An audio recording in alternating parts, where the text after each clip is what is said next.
Rakhine রাজ্যের স্বাধীনতা ও রোহিঙ্গা সংকট ক্রমেই বাড়ছে উত্তেজনা।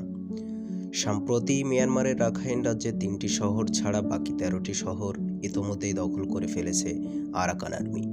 যদিও গোষ্ঠীটি স্বাধীনতার ডাক দেওয়া নিয়ে এখনই ভাবছে না বলে নিশ্চিত করেছে, তবে পুরো রাখাইন রাজ্য দখল ও রোহিঙ্গা মুসলিমদের সাথেও সংঘাতে জড়িয়েছে গোষ্ঠীটি।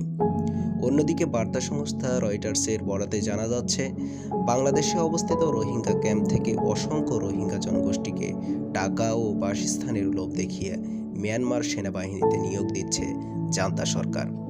তবে বিপত্তি হলো, রাখাইন রাজ্যে যদি আরাকান আর্মি পূর্ণ নিয়ন্ত্রণ গ্রহণ করে ফেলে, তবে বাংলাদেশের জন্য রোহিঙ্গা প্রত্যাবাসন প্রক্রিয়া আরও জটিল থেকে জটিলতর হবে।